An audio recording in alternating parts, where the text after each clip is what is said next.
Comme on l'a dit, oui. Comme on l'a dit, nous recevons ce projet, c'est extraordinaire, c'est bien pour la vendue du tourisme en Casamance et surtout la formation.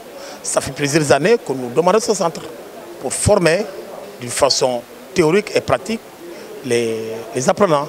Et quand ils finiront, ils viendront faire des stages dans des hôtels, dans des campements, dans la restauration, ainsi de suite. Et ça, c'est très bien, nous sommes très contents. Et que ce projet, initialement, donc aujourd'hui, il est mis à Ziguinchor, c'est une bonne chose. Mais l'inquiétude qu'on se pose la question, est-ce que ça, c'est une première tranche ou deuxième tranche? Parce que le procès, au début, c'était plus ambitieux. Aujourd'hui, on va voir ce que ça donne. Et comme disent les autres, on aimerait quand même les deux centres touristiques qui sont la zone de Cap-Fantine et la zone du Cap-Skirring, qui est des antennes. Comme ça, ça permettra d'avoir une formation et pratique à côté des infrastructures. C'est surtout ça qu'on souhaitait voir un peu. Et sinon aussi, on demande la bonne collaboration entre ce projet et les autres centres de formation qui sont là, comme l'université, l'ICAO et ainsi de suite. Voilà. Tantôt vous avez parlé des chiffres, pouvez-vous revenir sur les... Bon, sur le chiffre, le projet initial, c'était plus ambitieux que ça. Aujourd'hui, on a 543 millions et c'était plus que ça, 2 fois plus. Et on se posait, ça faisait presque 1 milliard, un peu plus. Et c'est ça qui a été présenté par la Banque mondiale. Et aujourd'hui, on a moins. Mais le PCA vient de dire qu'il y a des secteurs qui ont été élagués. Et donc pourquoi cela a été élagué? Est-ce que c'est le domaine qui n'était pas... qui ne répondait pas aux normes, parce qu'au début on nous a demandé 4 hectares, on a trouvé que c'est 4 hectares.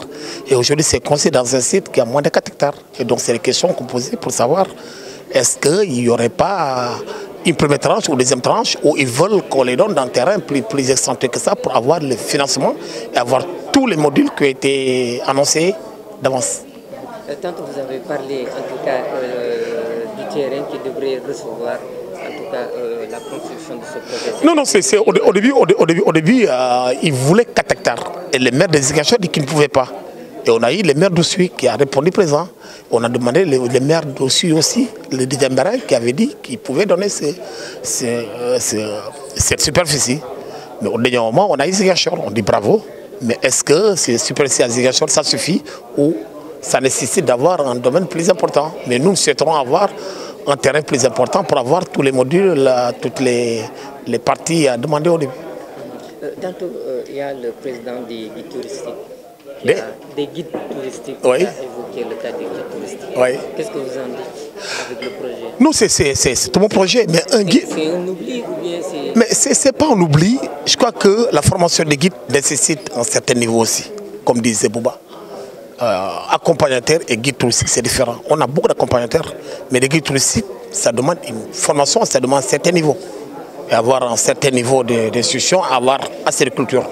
Donc souvent c'est ça que les gens un peu, il y a une confusion là-dessus. Moi je suis agent de voyage et j'ai des guides qui demandent, qui ont le niveau, qui ont des choses qu'on peut prendre. Il y a des gens qu'on appelle des accompagnateurs.